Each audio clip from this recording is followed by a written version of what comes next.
Royals Kannada prime ನ್ಯೂಸ್ಗೆ ಸ್ವಾಗತ. ನಾನು ರವಿ. ಮೊದಲಿಗೆ ಹೆಡ್ಲೈನ್ಸ್. ಕೌಟುಂಬಿಕ ಕಲಹದಿಂದ ಪತಿ ಪತ್ನಿ ಇಬ್ಬರು ಆಸ್ಪತ್ರೆ ಪಾಲು. ಗಂಡನ ಮರ್ಮಾಂಗಕ್ಕೆ ಒದ್ದಳ ಪತ್ನಿ. ಪತಿ ಆಸ್ಪತ್ರೆಯಲ್ಲಿದ್ದರೆ ಪತ್ನಿ ವಿಷ ಸೇವನೆ. ಚಿಂತಾಮಣಿ ತಾಲೂಕಿನಲ್ಲೊಂದು ವಿಚಿತ್ರ ಘಟನೆ. ಅಡುಗೆ ಅನಿಲದ ಸಿಲಿಂಡರ್ಗಳಿಗಾಗಿ ಗ್ರಾಹಕರ ಪರದಾಟ. ಜಿಲ್ಲಾಧಿಕಾರಿಗಳ ಭರವಸೆಗೂ ಜಗ್ಗದ ಸಾರ್ವಜನಿಕರು. ಶಿಡ್ಲಘಟ್ಟ ಗ್ಯಾಸ್ ಏಜೆನ್ಸಿ ಗೋದಾಮು ಬಳಿ ಗಂಟೆಗಟ್ಟಲೆ ಸಾಲು ನಿಂತ ಜನ. ಕಾದರೂ ಸಿಲಿಂಡರ್ ಸಿಗದೆ ವಾಪಸ್ಸಾಗುವ ಸ್ಥಿತಿ. ಗುಡಿಬಂಡೆ ತಾಲೂಕಿನ ಸೋಮೇನಹಳ್ಳಿಯಲ್ಲಿ ಅದ್ದೂರಿ ಗಂಗಾ ಭವಾನಿ ಹೂವಿನ ಕರಗ ಮಹೋತ್ಸವಕ್ಕೆ ಹರಿದು ಬಂದ ಜನಸಾಗರ. ವಿಶೇಷ ಪೂಜೆ ನಂತರ ಸಂಪನ್ನವಾಯಿತು ಹೂವಿನ ಕರಗ. ವಾರ್ತೆಗಳ ವಿವರ. ಕೌಟುಂಬಿಕ ಕಲಹದಲ್ಲಿ ಪತಿ ಪತ್ನಿ ಇಬ್ಬರು ಆಸ್ಪತ್ರೆ ಸೇರಿರುವ ಘಟನೆ ಚಿಂತಾಮಣಿ ತಾಲೂಕಿನಲ್ಲಿ ನಡೆದಿದೆ. ಪತಿ ಪತ್ನಿ ನಡುವೆ ಜಗಳ ನಡೆದಿದ್ದು, ಜಗಳ ಮುಗಿದ ಮೇಲೆ ಮಲಗಿದ್ದ ಪತಿಯ ಮರ್ಮಾಂಗಕ್ಕೆ ಒದ್ದು ಕೊಲೆಗೆ ಯತ್ನಿಸಿರುವ ಆರೋಪ ಕೇಳಿಬಂದಿದ್ದು, ಪತಿ ಆಸ್ಪತ್ರೆ ಸೇರಿದ್ದಾನೆ. ಇದರಿಂದ ಪತ್ನಿ ವಿಷ ಸೇವಿಸಿ ಆತ್ಮಹತ್ಯೆಗೆ ಯತ್ನಿಸಿ ಆಸ್ಪತ್ರೆ ಸೇರಿದ್ದಾಳೆ. ಇದರಿಂದ ಕ್ಷುಲ್ಲಕ ಕಾರಣಕ್ಕೆ ಪತಿ ಮತ್ತು ಪತ್ನಿ ಆಸ್ಪತ್ರೆ ಸೇರುವಂತಾಗಿದೆ. ಪತಿ ಪತ್ನಿ ಜಗಳ ಉಂಡು ಮಲಗೋ ತನಕ ಅಂತಾರೆ. ಆದರೆ ಇಲ್ಲೊಂದು ದಂಪತಿಗಳು ಮಲಗಿದ ಮೇಲೂ ಜಗಳ ಆಡಿ ಆಸ್ಪತ್ರೆ ಸೇರಿರುವ ವಿಚಿತ್ರ ಘಟನೆ ಚಿಂತಾಮಣಿ ತಾಲೂಕಿನಲ್ಲಿ ನಡೆದಿದೆ. ಪತಿ ಪತ್ನಿ ನಡುವೆ ಜಗಳ ನಡೆದಿದ್ದು, ಜಗಳದ ಬಳಿಕ ಮಲಗಿದ್ದ ಗಂಡನ ಮರ್ಮಾಂಗಕ್ಕೆ ಹೆಂಡತಿ ಒದ್ದು ಕೊಲೆಗೆ ಯತ್ನಿಸಿರುವ ಘಟನೆ ಚಿಂತಾಮಣಿ ತಾಲೂಕಿನ ವೆಂಕಟರಾಯನ ಕೋಟೆ ಗ್ರಾಮದಲ್ಲಿ ನಡೆದಿದೆ. ಪತಿ ಮುನೀಂದ್ರ ಹಾಗೂ ಪತ್ನಿ ವರ್ಷ ನಡುವೆ ಗಲಾಟೆಯಾಗಿದ್ದು, ಬಳಿಕ ಮುನೀಂದ್ರ ಮಲಗಿದ್ದ ವೇಳೆ ಪತ್ನಿ ವರ್ಷ ಆತನ ಮರ್ಮಾಂಗಕ್ಕೆ ಬಲವಾಗಿ ಒದ್ದಿದ್ದಾಳೆ. ತನ್ನ ಗಂಡನಿಗೆ ವಿಚ್ಛೇದನ ನೀಡುವಂತೆ ಪೀಡಿಸಿದ್ದಾಳೆ.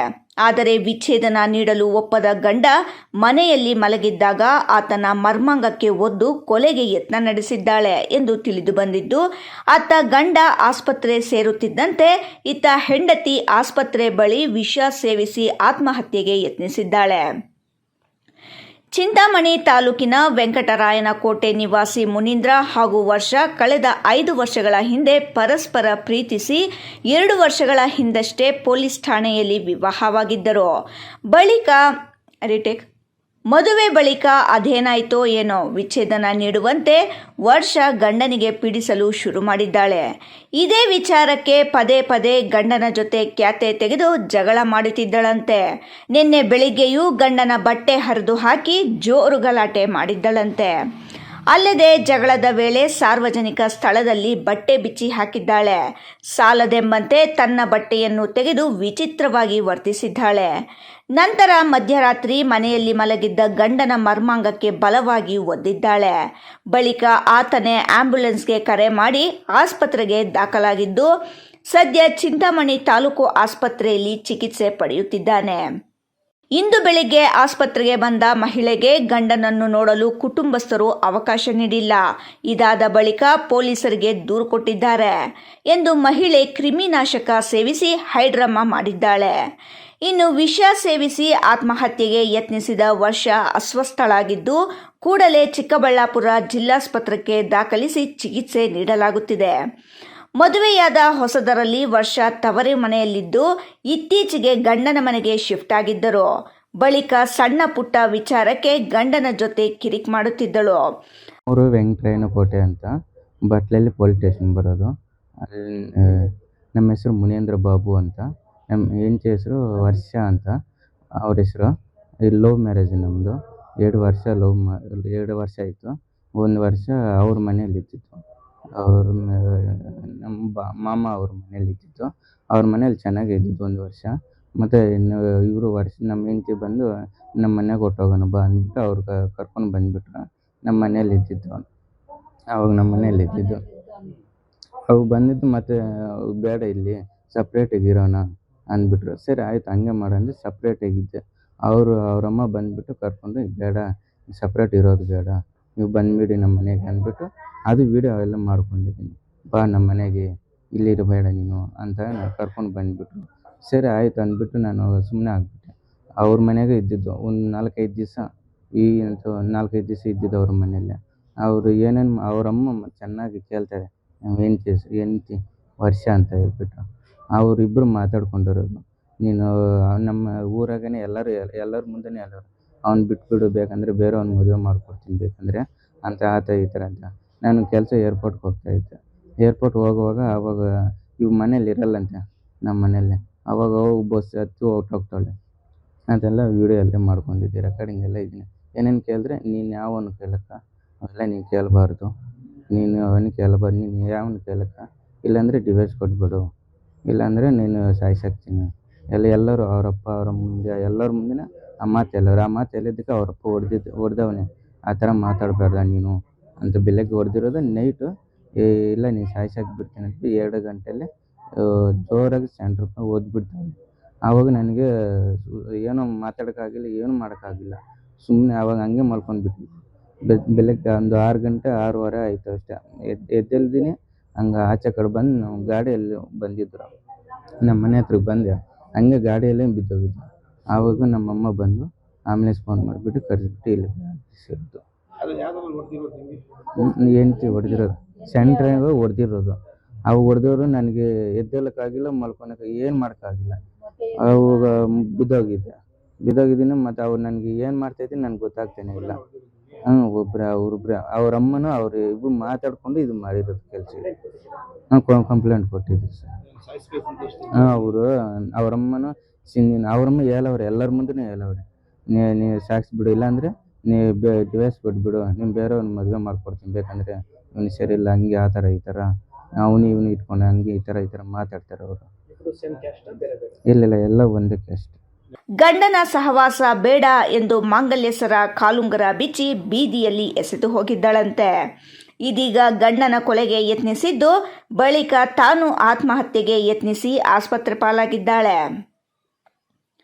ಇಮ್ರಾನ್ ಖಾನ್, ರಾಯಲ್ಸ್ ಕನ್ನಡ, ಚಿಂತಾಮಣಿ. ಚಿಕ್ಕಬಳ್ಳಾಪುರ ಜಿಲ್ಲೆಯಲ್ಲಿ ಅಡುಗೆ ಅನಿಲದ ಕೊರತೆ ಇಲ್ಲ, ನಾಗರಿಕರು ಆತಂಕಗೊಳ್ಳುವುದು ಬೇಡ ಎಂದು ಜಿಲ್ಲಾಧಿಕಾರಿ ಜಿ ಪ್ರಭು ಮತ್ತು ಆಹಾರ ಇಲಾಖೆಯ ಜಂಟಿ ನಿರ್ದೇಶಕ ನಾಗರಾಜ್ ಕೆಳಗಿನ ಮನೆ ಅವರು ಪದೇ ಮನವಿ ಮಾಡಿದರೂ ನಾಗರಿಕರು ಆತಂಕದಿಂದ ಹೊರಬಂದಿಲ್ಲ. ಇದಕ್ಕೆ ಶಿಡ್ಲಘಟ್ಟದಲ್ಲಿ ನಡೆದ ಇಂದಿನ ಘಟನೆ ನಿದರ್ಶನ.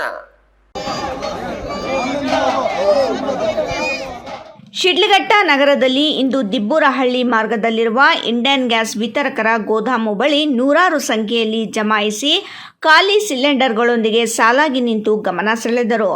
ಶಿಡ್ಲಘಟ್ಟ ನಗರದಲ್ಲಿ ಪೊಲೀಸ್ ಇಲಾಖೆಯ ಬಂದೋಬಸ್ತ್ ನಡುವೆ ಗ್ಯಾಸ್ ವಿತರಕರು ಅಡಿಗೆ ಅನಿಲವನ್ನು ವಿತರಿಸಿದರು. ಮಹಿಳೆಯರು, ಯುವಕರು ಮತ್ತು ನಾಗರಿಕರು ಅಡುಗೆ ಅನಿಲವನ್ನು ಭುಜದ ಮೇಲೆ ಹೊತ್ತು ಹೋಗುತ್ತಿದ್ದ ದೃಶ್ಯಗಳು ಸಾಮಾನ್ಯವಾಗಿ ಕಂಡುಬಂದಿತ್ತು. ಸಾಲಾಗಿ ನಿಂತಿದ್ದ ಅನೇಕ ನಾಗರಿಕರು, ನಾವು ಬುಕ್ ಮಾಡಿ ವಾರಗಳು ಕಳೆದರೂ ನಮಗೆ ಗ್ಯಾಸ್ ಸಿಗ್ತಾ ಇಲ್ಲ, ಮನೆಯಲ್ಲಿ ಅಡಿಗೆ ಮಾಡಲು ಗ್ಯಾಸ್ ಇಲ್ಲ, ವಿತರಕರು ಮಾತ್ರ ಮನೆಗೆ ತಂದು ಕೊಡ್ತೀವಿ ಅಂತಾರೆ, ಆದರೆ ಗ್ಯಾಸ್ ಸಮರ್ಪಕವಾಗಿ ಬರುತ್ತಿಲ್ಲ, ನಾವೇನು ಮಾಡಬೇಕು ಎಂದು ನಾಗರಿಕರು ತಮ್ಮ ಅಳಲು ತೋಡಿಕೊಂಡರು. ಸರ್, ನಮ್ಮ ತುಂಬ ನೆಲೆ ಬಂದು ವಾಪಸ್ ಹೋದ್ವಿ, ಗ್ಯಾಸ್ ಸಿಗ್ತಾ ಇಲ್ಲ, ಡಿಮ್ಯಾಂಡ್ ಇದೆ, ಅದೇನೋ ಏನಾದರೂ ಯಾರಾದರೂ ಮಾಡ್ಕೊಂತಾರ ಏನೋ ನಮ್ಗೆ ಗೊತ್ತಿಲ್ಲ ಸರ್. ಅದಕ್ಕೋಸ್ಕರ ನಮಗೂ ಗ್ಯಾಸ್ಗೆ 2 ದಿನ ಆಗಿದೆ ಸರ್ ಒಲೆ ಹಾಕಿ, ವಾರ ಸರ್ ತಿಂತಾನೆ ಇದ್ದೀವಿ. ಗ್ಯಾಸ್ ಇವಾಗ ಸಿಗುತ್ತೋ ಇನ್ನೂ ಗ್ಯಾರಂಟಿ ಇಲ್ಲ ಸರ್. ಸುಮಾರು ಮುನಿಯಾಗಿಪ್ಪ ಸರ್, ಪಿಂಪಲ್ಲಿ ನಮ್ಮದು.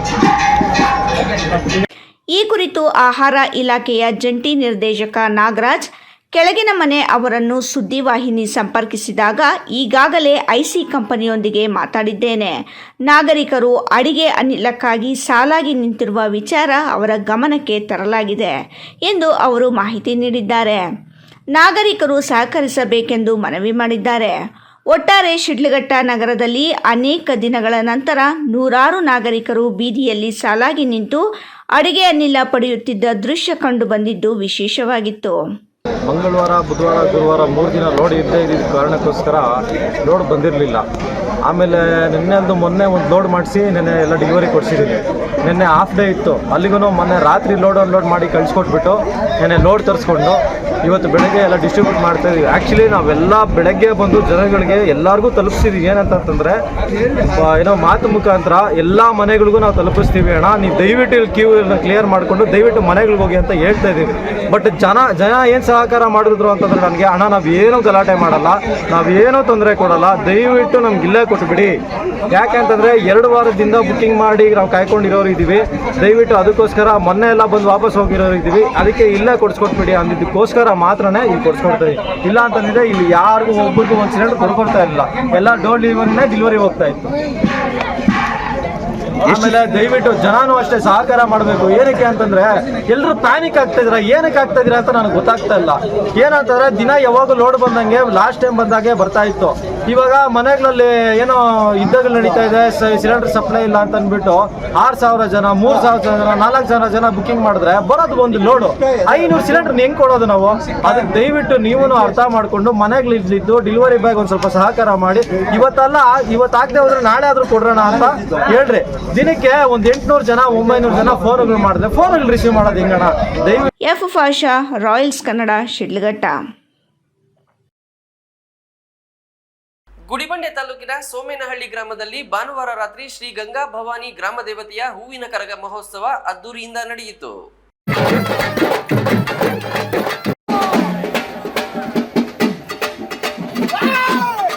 ಗುಡಿಬಂಡೆ ತಾಲೂಕಿನ ಸೋಮೇನಹಳ್ಳಿ ಗ್ರಾಮದಲ್ಲಿ ಭಾನುವಾರ ರಾತ್ರಿ ಶ್ರೀ ಗಂಗಾ ಭವಾನಿ ಗ್ರಾಮ ದೇವತೆಯ ಹೂವಿನ ಕರಗ ಮಹೋತ್ಸವ ಅದ್ದೂರಿಯಿಂದ ನಡೆಯಿತು. ಭಾನುವಾರ ರಾತ್ರಿ 11:30 ಗಂಟೆಗೆ ಗಂಗಾ ಭವಾನಿ ದೇವಾಲಯವನ್ನು ಬಿಟ್ಟ ಕರಗ ಗ್ರಾಮದ ಮುಖ್ಯ ಬೀದಿಗಳಲ್ಲಿ ಸಂಚರಿಸಿ ಮತ್ತೆ ದೇವಾಲಯವನ್ನು ಬೆಳಗ್ಗೆ 9:30 ಗಂಟೆಗೆ ಸೇರಿತು. ಕೋಲಾರದ ನವೀನ್ ಅವರು ಮೊದಲ ಬಾರಿಗೆ ಕರಗ ಹೊತ್ತಿದ್ದರು. ಸೋಮೇನಹಳ್ಳಿ ಮತ್ತು ಸುತ್ತಮುತ್ತಲಿನ ಗ್ರಾಮಗಳ ವಿವಿಧ ದೇವಾಲಯಗಳಾದ ಗಂಗಾ ಭವಾನಿ, ಶ್ರೀ ಲಕ್ಷ್ಮೀ ವೆಂಕಟರಮಣ ಸ್ವಾಮಿ, ಚಂದ್ರಮೌಳೇಶ್ವರ, ಆಂಜನೇಯ ಸಮೇತ ಕೋದಂಡರಾಮಸ್ವಾಮಿ, ಬೀರೇಶ್ವರ ಸ್ವಾಮಿ, ಚಿಕ್ಕನಂಚುರ್ಲು, ವರದಾಂಜನೇಯ ಸ್ವಾಮಿ, ಕಮ್ಮಡಿಕೆ ಬೈಲಾಂಜನೇಯ ಸ್ವಾಮಿ, ಜಂಬಿಗೆ ಮರದಹಳ್ಳಿ ಲಕ್ಷ್ಮೀ ನರಸಿಂಹಸ್ವಾಮಿ, ಕನಿಕಲ್ಲಮ್ಮ ದಿನ್ನಹಳ್ಳಿನ ಪಾತಾಳೇಶ್ವರ, ಗಂಗಾನಹಳ್ಳಿ ಮುನೇಶ್ವರ, ನರಸಿಂಹಸ್ವಾಮಿ, ಗುಂಡ್ಲಹಳ್ಳಿ ಶನೇಶ್ವರ ಸ್ವಾಮಿ ಪಲ್ಲಕ್ಕಿ ಉತ್ಸವಗಳು ಕರಗಕ್ಕೆ ಮೆರುಗು ನೀಡಿತ್ತು. ಸುತ್ತಮುತ್ತಲಿನ ಗ್ರಾಮಗಳ ಸಾವಿರಾರು ಮಂದಿ ಕರಗ ಮತ್ತು ಪೌರಾಣಿಕ ನಾಟಕವನ್ನು ವೀಕ್ಷಿಸಿದರು. ಕರಗ ನೇತೃತ್ವವನ್ನು ಗಂಗಾ ಭವಾನಿ ಭಕ್ತ ಮಂಡಳಿಯವರು ವಹಿಸಿದರು. ಯಾವುದೇ ಅಹಿತಕರ ಘಟನೆ ನಡೆಯದಂತೆ ಪೆರೇಸಂದ್ರ ಪೊಲೀಸ್ ಠಾಣಾ ವತಿಯಿಂದ ಸೂಕ್ತ ಪೊಲೀಸ್ ಬಂದೋಬಸ್ತ್ ಕಲ್ಪಿಸಲಾಗಿತ್ತು. ಕರಗದ ಪ್ರಯುಕ್ತ ವಿವಿಧ ತಿಂಡಿ ತಿನಿಸು, ಬಳೆ, ಮಕ್ಕಳ ಆಟಿಕೆ ಅಂಗಡಿ, ಹೆಣ್ಣು ಮಕ್ಕಳ ಅಲಂಕಾರಿಕ ವಿವಿಧ ಅಂಗಡಿ ಮುಂಗಟ್ಟುಗಳು, ಐಸ್ ಕ್ರೀಮ್ ಇತ್ಯಾದಿಗಳು ತಲೆ ಎತ್ತಿದ್ದವು. ಹೂವಿನ ಕರಗ ಮುಗಿದ ನಂತರ ಒನಕೆ ಕರಗ ನಡೆಸಿದರು. ಸೋಮೇನಹಳ್ಳಿ ಗ್ರಾಮದಲ್ಲಿ ಕಳೆದ 44 ವರ್ಷಗಳಿಂದ ಭಕ್ತಿ ಹಾಗೂ ಕಲೆ ಸಮ್ಮಿಳಿತವಾದ ಕರಗ ಮಹೋತ್ಸವವನ್ನು ನಡೆಸಿಕೊಂಡು ಬರುತ್ತಿರುವುದು ಹೆಗ್ಗಳಿಕೆಯಾಗಿದೆ. ಮಹೇಶ್, ರಾಯಲ್ಸ್ ಕನ್ನಡ, ಗುಡಿಬಂಡೆ.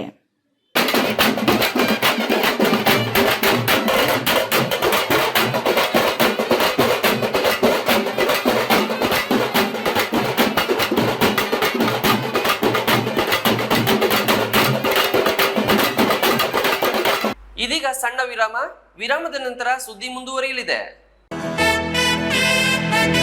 ಪ್ರಿಯ ವೀಕ್ಷಕರೇ, ಇವತ್ತು ನಮ್ಮ ದೈವಿ ಶಕ್ತಿ ಸಂಸ್ಥಾನದಿಂದ ಪ್ರತಿಷ್ಠಾಪಿಸಿ ಸಿದ್ಧಿ ಮಾಡಲಾಗಿರುವ ಕರುಂಗಲಿ ಮಾಲೆ ಮತ್ತು ಬ್ರಾಸ್ಲೈಟ್ ನಿಮಗಾಗಿ ತಲುಪಿಸಲಾಗುತ್ತಿದೆ. ನಮ್ಮ ಕರುಂಗಲಿ ಮಾಲೆಯನ್ನ ಭಾರತದ ಮಾಜಿ ಪ್ರಧಾನಮಂತ್ರಿಗಳಾದ ಇಂದಿರಾ ಗಾಂಧಿ ಅವರಿಂದ ಹಿಡಿದು ಈಗಿನ ಸ್ಟಾರ್ ನಟರಾದ ಧನುಷ್ ರವರು ಕೂಡ ಧರಿಸಿ ಅಷ್ಟೈಶ್ವರ್ಯಗಳನ್ನು ಪಡೆದಿದ್ದಾರೆ. 8mm ಸರ್ಟಿಫೈಡ್ ಕರುಂಗಲಿ ಮಾಲೆಯನ್ನ ಎಬೋನಿ ಮರದ ತುಂಡುಗಳಿಂದ ಡಾರ್ಕ್ ಬ್ರೌನ್ ಬಣ್ಣದಿಂದ ಚೆಕ್ ಮಾಡಬಹುದು. ದಿವ್ಯ ಶಕ್ತಿ ಕರುಂಗಲಿ ಮಾಲೆಯನ್ನ ಧರಿಸೋದ್ರಿಂದ ಅಥವಾ ಮನೆ ಮತ್ತು ಅಂಗಡಿಗಳಲ್ಲಿ ಪ್ರತಿಷ್ಠಾಪಿಸೋದ್ರಿಂದ ಸಾಲಬಾಧೆ, ಕಾಲಸರ್ಪ, ದೃಷ್ಟಿದೋಷ, ಮಕ್ಕಳ ವಿದ್ಯಾಭ್ಯಾಸ, ಅನಾರೋಗ್ಯ, ಮನೆಯಲ್ಲಿ ಅಶಾಂತಿ ಮುಂತಾದ ಸಾಕಷ್ಟು ಸಮಸ್ಯೆಗಳಿಂದ ಮುಕ್ತಿ ಮಾಡಿ ನೆಗೆಟಿವ್ ಎನರ್ಜಿಯನ್ನ ದೂರ ಮಾಡಿ ಮೆದುಳಿನ ನರತಂತುಗಳ ಮೇಲೆ ಪ್ರಭಾವ ಬೀರಿ ಅಗೋಚರ ಪ್ರಯೋಜನಗಳನ್ನು ಪಡೆಯಿರಿ. ಟಿವಿ ಸ್ಕ್ರೀನ್ ಮೇಲೆ ಕಾಣುವ ನಂಬರ್ಗೆ ಈಗಲೇ ಆರ್ಡರ್ ಮಾಡಿ. ವಿರಾಮದ ನಂತರ ರಾಯಲ್ಸ್ ಕನ್ನಡ ಪ್ರೈಮ್ ನ್ಯೂಸ್ಗೆ ಮತ್ತೊಮ್ಮೆ ಸ್ವಾಗತ. ಕೋಲಾರ ಜಿಲ್ಲೆಯ ಪುರಾಣ ಪ್ರಸಿದ್ಧ ಸೀತಿ ಗ್ರಾಮದ ಪತೇಶ್ವರ ಸ್ವಾಮಿ ಬ್ರಹ್ಮರಥೋತ್ಸವ ಭಾನುವಾರ ಅದ್ದೂರಿಯಾಗಿ ನೆರವೇರಿದ್ದು, ಸೀತಿ ಭೈರವೇಶ್ವರ ಸಾಂಸ್ಕೃತಿಕ ಪ್ರತಿಷ್ಠಾನ ಹಾಗೂ ಕೋಲಾರ ಜಿಲ್ಲಾ ಕಾಂಗ್ರೆಸ್ ಕಿಸಾನ್ ಘಟಕದ ಅಧ್ಯಕ್ಷ ಸೀತಿ ಹೊಸೂರು ಮುರಳೀಗೌಡ ನೇತೃತ್ವದಲ್ಲಿ ಸಂಜೆ 6:30ಕ್ಕೆ ಅದ್ದೂರಿಯಾಗಿ ರಸಮಂಜರಿ ಕಾರ್ಯಕ್ರಮ ಅಪಾರ ಜನಸ್ತೋಮದ ನಡುವೆ ಯಶಸ್ವಿಯಾಗಿ ನಡೆಯಿತು.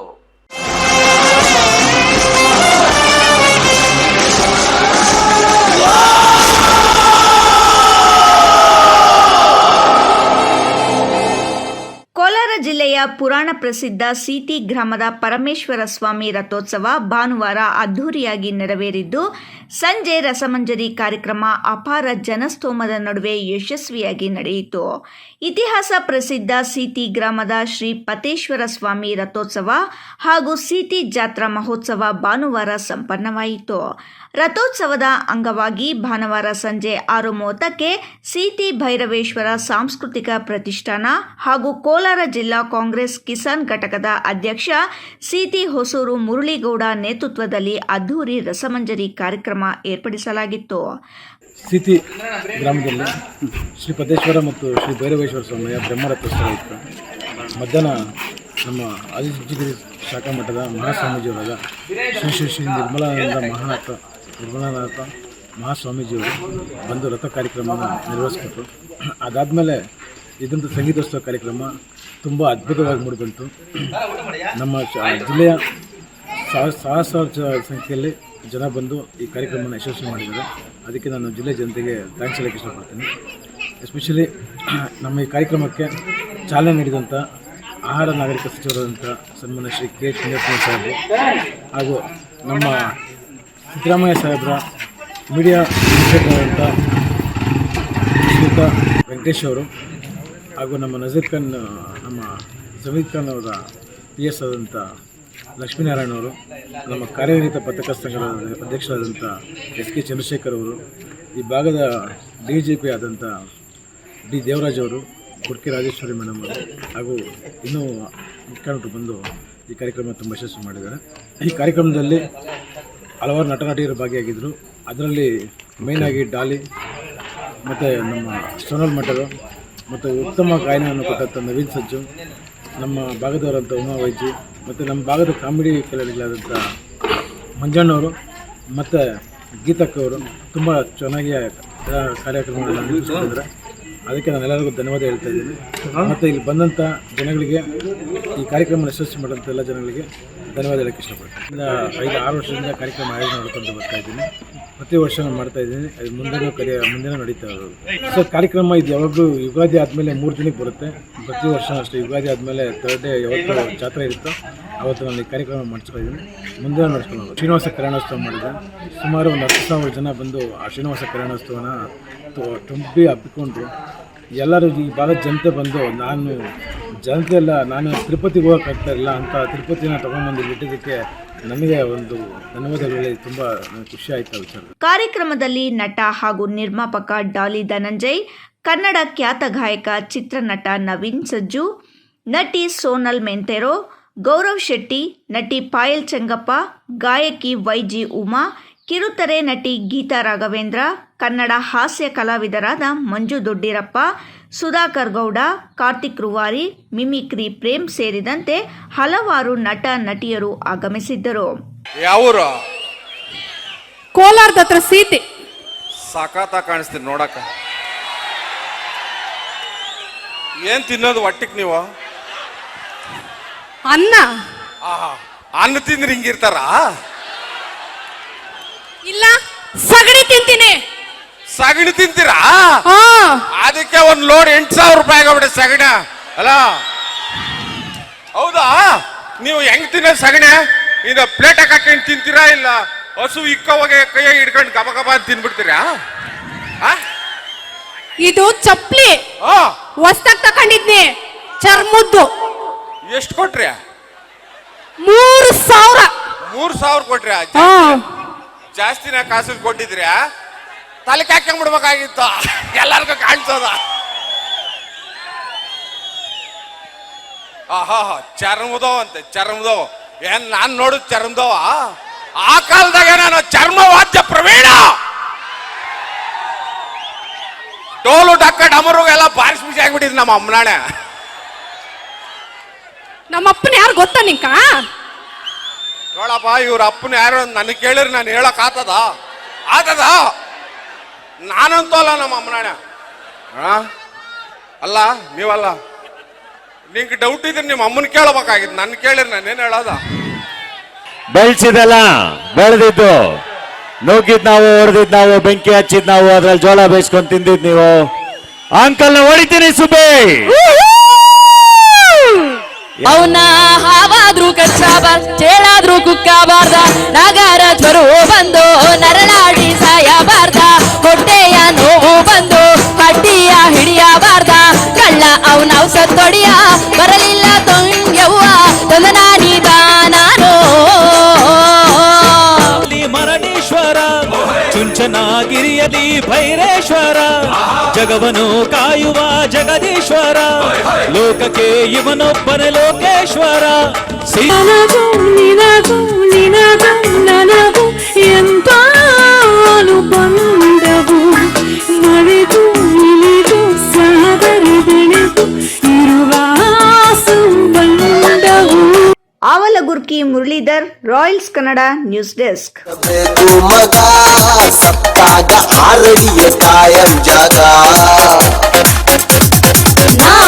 ದೇವರ ದಾಸಿಮಯ್ಯನವರು ತಮ್ಮ ವಚನಗಳ ಮೂಲಕ ಸಮಾಜದ ಅಂಕುಡೊಂಕನ್ನು ತಿದ್ದಿದ ಮಹಾನ್ ಮಾನವತಾವಾದಿಯಾಗಿದ್ದು, ಪ್ರತಿಯೊಬ್ಬರೂ ಅವರ ತತ್ವ ಹಾಗೂ ಆದರ್ಶಗಳನ್ನು ಜೀವನದಲ್ಲಿ ಅಳವಡಿಸಿಕೊಳ್ಳಬೇಕು ಎಂದು ಬಿಇಒ ಕೃಷ್ಣಕುಮಾರಿ ಹೇಳಿದರು. ಗುಡಿಬಂಡೆ ಪಟ್ಟಣದ ತಾಲೂಕು ಕಚೇರಿ ಸಭಾಂಗಣದಲ್ಲಿ ಆಯೋಜಿಸಿದ್ದ ದೇವರ ದಾಸಿಮಯ್ಯ ಜಯಂತಿಯಲ್ಲಿ ಮಾತನಾಡಿದ ಬಿಇಒ ಕೃಷ್ಣಕುಮಾರಿ, 12ನೇ ಶತಮಾನದಲ್ಲಿ ಬಸವಣ್ಣನವರ ವಚನಗಳು ಸಾಮಾಜಿಕ ರಂಗದಲ್ಲಿ ತಂದ ಬದಲಾವಣೆಗಳ ಜೊತೆಗೆ ದೀನದಲಿತರ ಉದ್ಧಾರಕ್ಕೆ ದೇವರ ದಾಸಿಮಯ್ಯನವರ ವಚನಗಳು ಪೂರಕವಾಗಿದ್ದವು. ಸಮಾಜದ ಕಟ್ಟಕಡೆಯ ವ್ಯಕ್ತಿಯು ಶಿಕ್ಷಣ, ಆರ್ಥಿಕ ಹಾಗೂ ಸಾಮಾಜಿಕ ಹಕ್ಕುಗಳಿಂದ ವಂಚಿತನಾಗಬಾರದು ಎಂಬುದು ಶರಣರ ಆಶಯವಾಗಿತ್ತು. ದೇವ ಸೃಷ್ಟಿಯಲ್ಲಿ ಎಲ್ಲರೂ ಸಮಾನರಾಗಿದ್ದು, ಸಾಮಾಜಿಕ ಸಾಮರಸ್ಯಕ್ಕೆ ಜಾತಿ, ಅಧಿಕಾರ ಮತ್ತು ಅಂತಸ್ತುಗಳು ಅಡ್ಡಿಯಾಗಬಾರದು. ಮನುಕುಲದ ಒಳತಿಗಾಗಿ ಸಾಮಾನ್ಯರ ಭಾಷೆಯಲ್ಲಿ ವಚನಗಳನ್ನು ಬರೆದ ದಾಸಿಮಯ್ಯನವರು ಕಾಯಕ ಮಾಡಿಯೇ ಬದುಕಬೇಕು ಎಂದು ಸಾರಿದ್ದು ಇಂದಿಗೂ ಚಿರಸ್ಥಾಯಿಯಾಗಿದೆ ಎಂದರು. ಅವ್ರಿಗೆ ಚೆನ್ನಾಗಿ ಕಾಂಜ ಎಲ್ಲ ಬಂತು, ದಾಸೋಹ ಮಾಡೋ ಶಕ್ತಿ ಬಂತು ಅಂತೆಲ್ಲ ವಿಷಯ ಗೊತ್ತಾಯ್ತು. ನಮಗೂ ಕೂಡ ಕಾಪಾಡ್ತಾನೆ ಅಂತ ಹೇಳಿ ಅರ್ಥ ಮಾಡ್ಕೊಳ್ತಾ, ಸೊ ಈ ಒಂದು ದಿನ ನಮ್ಮೆಲ್ಲರಿಗೂ ಮತ್ತೊಮ್ಮೆ ಭಾಷೆ ಅಂತ ಮಾತಾಡೋಕ್ಕೆ ಅವಕಾಶ ಮಾಡಿಕೊಡ್ತಾರೆ. ಎಲ್ಲರಿಗೂ ನಮಸ್ತೆ. Thank you. ನಮ್ಮ ಜೀವನದಲ್ಲಿ ಎಷ್ಟೋ ಸಮುದಾಯದ ಜಿಎಸ್ ನಾಗರಾಜು ಮಾತಾಡಿ, ದೇವರ ದಾಸಿಮಯ್ಯನವರು ಸಾಮಾಜಿಕ ಕಳಕಳಿಯುಳ್ಳ ಶ್ರೇಷ್ಠ ವ್ಯಕ್ತಿಯಾಗಿದ್ದರು. ನೇಕಾರ ಜನಾಂಗದ ಮೂಲ ಪುರುಷರಾಗಿರುವ ಅವರು ನೇಕಾರ ವೃತ್ತಿಯನ್ನು ಅತ್ಯಂತ ಪವಿತ್ರವಾದುದೆಂದು ಬಣ್ಣಿಸಿದ್ದಾರೆ. ನೇಕಾರರು ಶ್ರಮಜೀವಿಗಳಾಗಿದ್ದು, ಇಂದಿನ ಒತ್ತಡದ ಬದುಕಿನಲ್ಲಿ ಮಾನಸಿಕ ಸುಸ್ಥಿತಿ ಕಾಯ್ದುಕೊಳ್ಳಲು ಶರಣರ ತತ್ವ ಸಂದೇಶಗಳು ದಾರಿದೀಪವಾಗಿವೆ ಎಂದರು. ಕಾಯಕ ತತ್ವ ಪ್ರಚುರಪಡಿಸಿದ 12ನೇ ಶತಮಾನದ ಶರಣರು ಸಾಮಾಜಿಕ ಪಿಡುಗು ತೊಲಗಿಸಲು ಶ್ರಮಿಸಿದರು. ವಚನಕಾರ ದೇವರ ದಾಸಿಮಯ್ಯ ತಮ್ಮ ವೈಚಾರಿಕ ನಿಲುವಿನೊಂದಿಗೆ ಎಲ್ಲರ ಗಮನ ಸೆಳೆಯುತ್ತಾರೆ ಎಂದು ಉಪ ವಿಭಾಗಾಧಿಕಾರಿ ಜಂಬಂಗಿ ರೇಣುಕಾ ಪ್ರಸಾದ್ ಹೇಳಿದರು. ಕೋಲಾರ ನಗರದ ಟಿ ಚೆನ್ನಯ್ಯ ರಂಗಮಂದಿರದಲ್ಲಿ ಸೋಮವಾರ ಆಯೋಜಿಸಿದ್ದ ದೇವರ ದಾಸಿಮಯ್ಯ ಜಯಂತಿ ಪ್ರಯುಕ್ತ ಅವರ ಭಾವಚಿತ್ರಕ್ಕೆ ಪುಷ್ಪಾರ್ಚನೆ ಸಲ್ಲಿಸಿ ಮಾತನಾಡಿದ ಉಪವಿಭಾಧಿಕಾರಿ ಜಂಬಂಗಿ ರೇಣುಕಾ ಪ್ರಸಾದ್, ವಚನಗಳು ಮನಪರಿವರ್ತನೆ ಮಾಡುವ ಶಕ್ತಿ ಹೊಂದಿವೆ, ತಿಳುವಳಿಕೆಯನ್ನು ಹೆಚ್ಚಿಸುತ್ತದೆ ಎಂದರು. ಅಹಂಕಾರದಿಂದ ಅಜ್ಞಾನದ ಕಡೆಗೆ ಅಂದಿನ ಶತಮಾನದಲ್ಲಿಯೇ ಹೋರಾಡಿದ ಹಿರಿಮೆ ದೇವರ ದಾಸಿಮಯ್ಯದವರದ್ದಾಗಿದೆ. ದಾಸಿಮಯ್ಯ ಪ್ರಪ್ರಥಮ ವಚನಕಾರರಾಗಿದ್ದು, ವಿಶ್ವ ಸಾಹಿತ್ಯಕ್ಕೆ ಅವರು ನೀಡಿದ ಕೊಡುಗೆ ಅಪಾರವಾದದ್ದು. ಡಂಬಾಚಾರದ ಭಕ್ತಿಯನ್ನು ಬಿಟ್ಟು ಅರಿಷಡ್ವರ್ಗಗಳ ಆಸೆಗಳನ್ನು ತ್ಯಜಿಸಿ ಸತ್ಯದಾರಿಯಲ್ಲಿ ನಡೆಯುವುದು ಮುಖ್ಯವಾಗಿದೆ ಎಂದರು. ಯಾಕೆ ಮಹತ್ವದ ಕಾರ್ಯಕ್ರಮ ಆಗ್ತದೆ ಅಂತಂದರೆ, ನಾವು ಹಿಂದೆ ಆಗಿ ಹೋಗಿರುವಂಥ ಮಹನೀಯರ ಚರಿತ್ರೆಯನ್ನು ಅಧ್ಯಯನ ಮಾಡಲಾರದೆ, ಅವರು ಯಾವುದಕ್ಕಾಗಿ ಶ್ರಮಿಸಿದರು ಅನ್ನುವಂಥದ್ದನ್ನು ಅರ್ಥ ಮಾಡಿಕೊಳ್ಳಾರದೆ ಮುಂದೆ ಹೋದಲ್ಲಿ ನಾವು ಅನೇಕ ಏಳುಬೀಳುಗಳನ್ನು ಕಾಣಬೇಕಾಗುತ್ತೆ. ಅದನ್ನು ಆ ಒಂದು ಅಡ್ಡಿ ಆತಂಕವನ್ನು ನಿವಾರಣೆ ಮಾಡಬೇಕು ಅಂದರೆ ಹಿಂದೆ ಏನಾಗಿತ್ತು, ಮುಂದೆ ಏನಾಗಬೇಕು ಅನ್ನುವಂಥ ಸ್ಪಷ್ಟ ಕಲ್ಪನೆ ಬರಬೇಕು ಅಂತಂದರೆ ಇಂತಹ ಆಚರಣೆಗಳು ಪ್ರಮುಖವಾಗಿ ಈ ಆಚರಣೆಗಳನ್ನು ಹಮ್ಮಿಕೊಳ್ಳಬೇಕಾಗುತ್ತೆ. ಅವರು ಈಗ ನಮ್ಮ ಕಾರ್ಯಕ್ರಮ ನಿರೂಪಕಿಯವರು ತುಂಬ ಸುಶ್ರಾವ್ಯವಾಗಿ ಹೇಳ್ತಾ ಇದ್ರು, ಇಡೀ ನಿಮ್ಮ ದಾನ, ಬೆಳೆ ನಿಮ್ಮ ದಾನ, ಸುಳಿದು ಬೀಸುವ ಗಾಳಿ ನಿಮ್ಮ ದಾನ, ಅದನ್ನೊಂದು ಅನ್ಯರ ಹೊಗಳುವ ಕುನ್ನಿಗಳ ನೀನೆಂಬೆ ಕಾಣ ರಾಮನಾಥ ಅನ್ನುವಂಥ ಒಂದು ಅದ್ಭುತವಾದ ವಚನದ ಮೂಲಕ ಹೇಳ್ತಾರೆ ಅವರು. ಭೂಮಿ ನಿಮ್ಮದು, ಗಾಳಿ ನಿಮ್ಮದು, ಅನ್ನ ನಿಮ್ಮದು, ಎಲ್ಲ ದೇವ್ರದ್ದು. ಇದ್ದಾಗ ಅದನ್ನು ಬೇರೆ ಇನ್ಯಾರೋ ಕೊಟ್ಟರು ಅನ್ನುವಂತಹ ಒಂದು ಕಲ್ಪನೆಯಲ್ಲಿ ನಾವು ಭ್ರಮೆಯಲ್ಲಿ ಬದುಕಬಾರ್ದು. ಅಂಜೆ ವಿಜಯ್, ರಾಯಲ್ಸ್ ಕನ್ನಡ, ಕೋಲಾರ. ಮಾನವ ಶರೀರವನ್ನು ಸಂರಕ್ಷಣೆ ಮಾಡಲು ವಸ್ತು ತಯಾರು ಮಾಡುವ ಕಾಯಕವನ್ನು ಮೊದಲು ಮಾಡಿದ್ದು ವಚನಕಾರ ಶ್ರೀ ದೇವರ ದಾಸಿಮಯ್ಯ ಎಂದು ತಾಲೂಕು ದಂಡಾಧಿಕಾರಿ ಮನೀಷ ಮಹೇಶ್ ಪತ್ರಿ ಹೇಳಿದರು. ಬಾಗೇಪಲ್ಲಿ ಪಟ್ಟಣದ ತಾಲೂಕು ಪಂಚಾಯಿತಿ ಕಚೇರಿ ಸಭಾಂಗಣದಲ್ಲಿ ಏರ್ಪಡಿಸಿದ್ದ ದೇವರ ದಾಸಿಮಯ್ಯ ಜಯಂತಿ ಉದ್ಘಾಟಿಸಿ ಮಾತನಾಡಿದ ತಹಸೀಲ್ದಾರ್ ಮನೀಷ ಮಹೇಶ್ ಪತ್ರಿ, 11ನೇ ಶತಮಾನದಲ್ಲಿ ಯಾದಗಿರಿ ಜಿಲ್ಲೆಯ ಮುದನೂರು ಗ್ರಾಮದಲ್ಲಿ ರಾಮಯ್ಯ ಶಂಕರಿ ಎಂಬ ದಂಪತಿಗಳಿಗೆ ಜನ್ಮ ತಾಳಿದ ದಾಸಿಮಯ್ಯ ಅವರು ಶಿವನ ಪರಮಭಕ್ತರಾಗಿದ್ದರು. ಇವರು ದುಗ್ಗಳೆ ಎಂಬ ಮಹಿಳೆಯನ್ನು ಮದುವೆ ಮಾಡಿಕೊಂಡು ಸುವರ್ಚಲೆ ಎಂಬ ಮಗಳಿಗೆ ಜನ್ಮ ನೀಡಿದರು.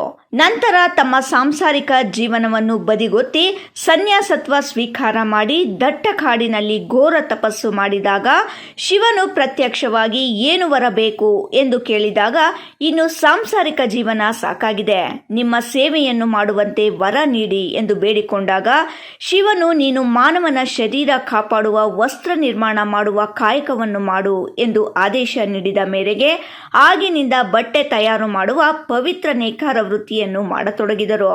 ಇವರು 150ಕ್ಕೂ ಹೆಚ್ಚು ವಚನಗಳನ್ನು ರಚನೆ ಮಾಡಿ ಆದ್ಯ ವಚನಕಾರ, ಪಿತಾಮಹ, ಜನಪದ ಜಗದ್ಗುರು ಎಂಬ ಬಿರುದುಗಳನ್ನು ಪಡೆದ ಮಹಾನ್ ವಚನಕಾರ ಎಂದರು. ಈ ಥರ ಸಮಾಜದ ಬಗ್ಗೆ ಒಂದು ಅರಿವು, ಯಾಕಂದರೆ ಸಮಾಜ ಸುಧಾರಣೆ ಆಗಬೇಕು. ಆ ಟೈಮ್ನಲ್ಲಿ ಇದ್ದಿದ್ದು ಪರಿಸ್ಥಿತಿ ಅಷ್ಟು ಚೆನ್ನಾಗಿರಲಿಲ್ಲ. ಸಮಾಜ ಸುಧಾರಣೆ ಆಗಬೇಕು ಅಂತಂದರೆ ಅವರ ವಚನದ ಮೂಲಕ ಜನರ ಒಂದು ಆಡು ಭಾಷೆನಲ್ಲಿ ಆ ವಚನ ಎಲ್ಲ ಜನರಿಗೆ ತಲುಪಬೇಕಲ್ಲ, ಅವ್ರ ಮನಸ್ಸಿಗೆ ತಲುಪೋ ಥರ ಅವರು ವಚನಗಳನ್ನ ರಚನೆ ಮಾಡಿ ಅದನ್ನು ಹಾಡ್ತಾ ಬರ್ತಿರ್ತಾರೆ. ಜೊತೆಗೆ ಒಬ್ಬ ವ್ಯಕ್ತಿ ಹೇಗಿರಬೇಕು ಅಂತಂದರೆ ಆತ ಪ್ರಾಮಾಣಿಕವಾಗಿರಬೇಕು. ತನ್ನ ಜೀವನದಲ್ಲಿ ಜೀವನ ಶೈಲಿ ಹೇಗಿರಬೇಕು ಅಂತಂದರೆ ಅತ್ಯಂತ ಪ್ರಾಮಾಣಿಕವಾಗಿರಬೇಕು. ಮತ್ತು ಯಾವುದೇ ರೀತಿ ಒಂದು ಎಕ್ಸ್ಟ್ರೀಮಿಟ್ ಒಂದಿರುತ್ತೆ ನಮಗೆ, ಆಯಿತಾ. ಯಾವುದೇ ಒಂದು ಸಮಾಜದಲ್ಲಿ ತೀರಾ ಎಕ್ಸ್ಟ್ರೀಮಿಗೆ ಹೋಗಬಾರ್ದು. ಯಾವುದೇ ಒಂದು ಸಮಾಜದಲ್ಲಿ ಇರ್ತೀವಿ, ನಾವು ಸಮಾಜದಲ್ಲಿ ಇದ್ದೀವಿ ಅಂತ ಅಂದಾಗ ಬ್ಯಾಲೆನ್ಸ್ಡ್ ರೀತಿಯಲ್ಲಿ ನಾವು ಲೈಫ್ನ ಲೀಡ್ ಮಾಡಬೇಕು ಅಂತ ದೇವರ ದಾಸಿಮಯ್ಯನವರು ಹೇಳ್ಕೊಟ್ಟಿರ್ತಾರೆ. ಜೊತೆಗೆ ಅವರು ದೇವರು ಅಂತ ಇರ್ತಾರೆ. ದೇವರನ್ನು ನಾವು ಕೈ ಮುಗಿತಿರ್ತೀವಿ. ಆದರೆ ಅವರು ಆ ಟೈಮ್ನಲ್ಲಿ, ಯಾಕಂದರೆ ಅದು ದೇವರು ಅಂತಂದರೆ ಅದು ಪ್ರತಿಯೊಬ್ಬ ವ್ಯಕ್ತಿ ತಾನು ತನ್ನ ಒಂದು ಆತ್ಮತೃಪ್ತಿಗೆ ಅವರು ಯಾವ ರೀತಿ ಪೂಜೆ ಮಾಡ್ತಾರೋ ಅದು ಪ್ರತಿಯೊಬ್ಬ ವ್ಯಕ್ತಿಗೆ ಅದು ಡಿಪೆಂಡ್ ಆಗುತ್ತೆ. ಅವರ ಒಂದು ಆತ್ಮತೃಪ್ತಿಗೆ ಯಾವ ರೀತಿ ಪೂಜೆ ಮಾಡಬೇಕು ಆ ರೀತಿ ಪೂಜೆ ಮಾಡಬೇಕು. ಅದು ಪ್ರತಿಯೊಬ್ಬ ವ್ಯಕ್ತಿಯ ಒಂದು ಏನು ಹೇಳ್ಬೋದು, ಪ್ರೈವೇಸಿ ಅದು. ಸೊ ಅವರಿಗೆ ಯಾವ ರೀತಿ ಬೇಕೋ ಅವರು ಆ ರೀತಿ ದೇವ್ರನ್ನ ಕಾಣಬೇಕು, ದೇವ್ರನ್ನ ಪೂಜೆ ಮಾಡಬೇಕು ಅಂತಂದ್ಬಿಟ್ಟು ಅವರು ಹೇಳ್ಕೊಟ್ಟಿರ್ತಾರೆ. ಸೊ ಈ ರೀತಿ ಒಬ್ಬ ವ್ಯಕ್ತಿಗೆ ಹಾಗೆ ಬದಲಾವಣೆ ಆಗಬೇಕು. ಜೊತೆಗೆ ಆ ವ್ಯಕ್ತಿ ಸಮಾಜದಲ್ಲಿ ಇರ್ತಾನೆ ಅಂದರೆ ಸಮಾಜ ಕೂಡ ಹೇಗೆ ಒಂದು ಸುಧಾರಣೆ ಆಗಬೇಕು, ಮತ್ತು ಸಮಾಜದಲ್ಲಿ ಆ ವ್ಯಕ್ತಿ ಕೂಡ ಹೇಗೆ ಹೊಂದಾಣಿಕೆಯಿಂದ ಬದುಕಬೇಕು ಅನ್ನೋದನ್ನು ತುಂಬ ಒಂದು ತಮ್ಮ ವಚನದಲ್ಲಿ ಅವರು ತಿಳಿಸ್ಕೊಟ್ಟಿರ್ತಾರೆ. ನಮ್ಮ ಜೀವನದಲ್ಲೂ ಕೂಡ ಅಷ್ಟೇ, ಅವರ ವಚನವನ್ನು ಓದ್ತಾ ಇರಬೇಕಾದ್ರೆ ನಾವು ಇಂಥದನ್ನೆಲ್ಲ ನಮ್ಮ ಜೀವನದಲ್ಲೂ ಕೂಡ ಕೆಲವೊಂದೊಂದು ಸಲ ನಾವು ಕೂಡ ತುಂಬ ಬಯಾಸ್ಡ್ ಆಗಿರ್ತೀವಿ. ನಮ್ಮ ಒಂದು ಇತಿಹಾಸ ಇರ್ಬೋದು, ಅದೇ ರೀತಿಯೇ ನಾವು ಒಂದು ರೀತಿ ಬಂದುಬಿಟ್ಟಿರ್ತೀವಿ. ಸೊ ಅದನ್ನೆಲ್ಲ ನಾವು ಸುಧಾರಣೆ ಮಾಡ್ಕೊಂಡು ಹೋದರೆ ಅವರ ವಚನವನ್ನು ನಾವು ಓದ್ತಾ ಅವರು ಒಂದು ವಚನದಲ್ಲಿ ಹೇಳ್ಕೊಟ್ಟಿರುವಂತಹ ಒಂದು ಎಲ್ಲ ಅಳವಡಿಸ್ಕೊಳ್ಳೋದ್ರಿಂದ ದೇವರ ದಾಸಿಮಯ್ಯನವರನ್ನ ನಮ್ಮ ಜೀವನದಲ್ಲಿ ಅವರಿವತ್ತಿಲ್ಲ, ಆದರೆ ನಮ್ಮ ಜೀವನದಲ್ಲಿ ಅವರನ್ನ ನಾವು ಜೀವಂತವಾಗಿ. ಸುಬ್ಬು, ರಾಯಲ್ಸ್ ಕನ್ನಡ, ಭಾಗ್ಯನಗರ. ಶಿಡ್ಲಘಟ್ಟ ನಗರದಲ್ಲಿ ಶನಿವಾರ ರಾತ್ರಿ ಶ್ರೀ ರೇಣುಕಾ ಯಲ್ಲಮ್ಮ ದೇವಿಯ ಹೂವಿನ ಕರಗವನ್ನು ಶ್ರದ್ಧಾ ಭಕ್ತಿಯಿಂದ ಆಚರಿಸಲಾಯಿತು. ಶಕ್ತಿ ಆರಾಧನೆಯ ದ್ಯೂತಕವಾದ ಕರಗವನ್ನು ಆಹ್ವಾನಿಸಲು ಮನೆಗಳ ಮುಂದೆ ಸಾರಿಸಿ ರಂಗೋಲಿಯನ್ನಿಟ್ಟಿದ್ದರು. ಯಲ್ಲಮ್ಮ ದೇಗುಲದ ಬಳಿ ನೂರಾರು ಭಕ್ತರು ಪೂಜೆ ಹಾಗೂ ಕರಗ ಹೊರುವುದಕ್ಕೆ ಸಾಕ್ಷಿಯಾದರು.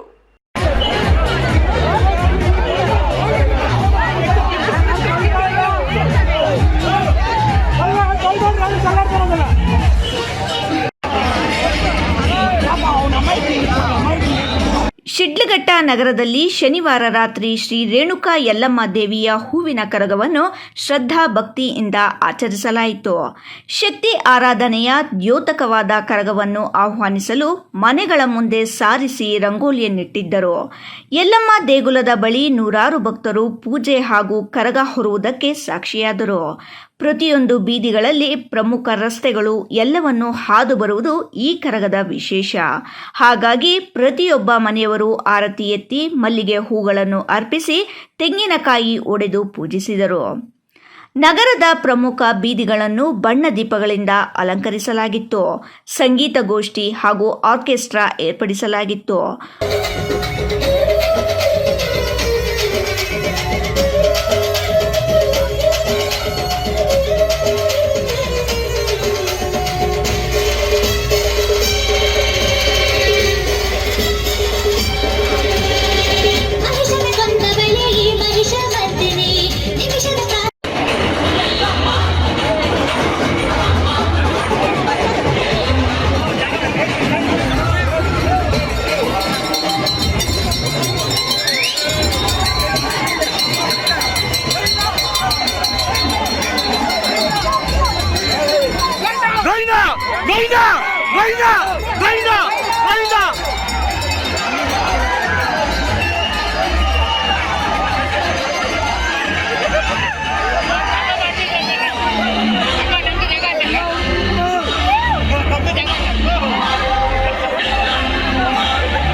ಊರಿನ ಶಕ್ತಿ ದೇವತೆಗಳಾದ ಮಾರಮ್ಮ, ಪೂಜಮ್ಮ, ಗಂಗಮ್ಮ ಮೊದಲಾದ ದೇವಾಲಯಗಳನ್ನು ಸೇರಿದಂತೆ ವಿವಿಧ ದೇವಾಲಯಗಳಲ್ಲಿ ವಿಶೇಷ ಪೂಜೆ, ಅಲಂಕಾರ ಹಾಗೂ ವಿದ್ಯುತ್ ದೀಪಗಳಿಂದ ಸಿಂಗರಿಸಲಾಗಿತ್ತು.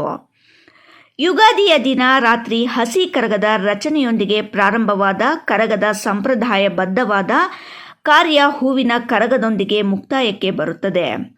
ಗೋವಿಂದ ಗೋವಿಂದ ಎಂದು ಕೂಗುತ್ತಾ ಆವೇಶಭರಿತರಾಗಿ ವೀರಕುಮಾರರು ಅಗಲು ಸೇವೆ ಮಾಡುವುದರೊಂದಿಗೆ ಹಲಗೆ, ತಮಟೆ ವಾದ್ಯಗಳ ಸಮೇತ ಕರಗ ದೇವಾಲಯದ ಪ್ರದಕ್ಷಿಣೆ ಮಾಡಿ ನರ್ತಿಸಿತು. ಮುಂದೆ ಕತ್ತಿ ಹಿಡಿದ ವೀರಕುಮಾರರು ಹಿಂದೆ ಕುಣಿಯುತ್ತಾ ಕರಗ ರಾತ್ರಿಯಿಡೀ ಊರೆಲ್ಲ ಸಂಚರಿಸಿತು. ಈ ಸಂಪ್ರದಾಯವನ್ನು ಹಿಂದಿನಿಂದ ವೈಹ್ನಿಕುಲ ಕ್ಷತ್ರಿಯರು ಆಚರಿಸಿಕೊಂಡು ಬಂದಿದ್ದಾರೆ. ಈ ಬಾರಿ ಕರಗವನ್ನು PM ರಮೇಶ್ ಹೊತ್ತಿದ್ದರು. ಯಜಮಾನ್ ಹನುಮಂತಪ್ಪ ಅವರ ನೇತೃತ್ವದಲ್ಲಿ ಕರಗ ಮಹೋತ್ಸವದ ಕಾರ್ಯಕ್ರಮ ವಿಜೃಂಭಣೆಯಿಂದ ನಡೆಯಿತು. F Pasha, Royals Kannada, Shidlaghatta. ಇದೀಗ ಮತ್ತೊಮ್ಮೆ ಹೆಡ್ಲೈನ್ಸ್. ಕೌಟುಂಬಿಕ ಕಲಹದಿಂದ ಪತಿ ಪತ್ನಿ ಇಬ್ಬರು ಆಸ್ಪತ್ರೆ ಪಾಲು. ಗಂಡನ ಮರ್ಮಾಂಗಕ್ಕೆ ಒದ್ದಳ ಪತ್ನಿ. ಪತಿ ಆಸ್ಪತ್ರೆಯಲ್ಲಿದ್ದರೆ ಪತ್ನಿ ವಿಷ ಸೇವನೆ. ಚಿಂತಾಮಣಿ ತಾಲೂಕಿನಲ್ಲೊಂದು ವಿಚಿತ್ರ ಘಟನೆ. ಅಡುಗೆ ಅನಿಲದ ಸಿಲಿಂಡರ್ಗಳಿಗಾಗಿ ಗ್ರಾಹಕರ ಪರದಾಟ. ಜಿಲ್ಲಾಧಿಕಾರಿಗಳ ಭರವಸೆಗೂ ಜಗ್ಗದ ಸಾರ್ವಜನಿಕರು. ಶಿಡ್ಲಘಟ್ಟ ಗ್ಯಾಸ್ ಏಜೆನ್ಸಿ ಗೋದಾಮು ಬಳಿ ಗಂಟೆಗಟ್ಟಲೆ ಸಾಲು ನಿಂತ ಜನ. ಕಾದರೂ ಸಿಲಿಂಡರ್ ಸಿಗದೆ ವಾಪಸ್ಸಾಗುವ ಸ್ಥಿತಿ. ಗುಡಿಬಂಡೆ ತಾಲೂಕಿನ ಸೋಮೇನಹಳ್ಳಿಯಲ್ಲಿ ಹದ್ದೂರಿ ಗಂಗಾ ಭವಾನಿ ಹೂವಿನ ಕರಗ ಮಹೋತ್ಸವಕ್ಕೆ ಹರಿದು ಬಂದ ಜನಸಾಗರ. ವಿಶೇಷ ಪೂಜೆ ನಂತರ ಸಂಪನ್ನವಾಯಿತು ಹೂವಿನ ಕರಗ. ಇಂದಿನ ಸುದ್ದಿ ಮುಕ್ತಾಯವಾಯಿತು. ನಮಸ್ಕಾರ.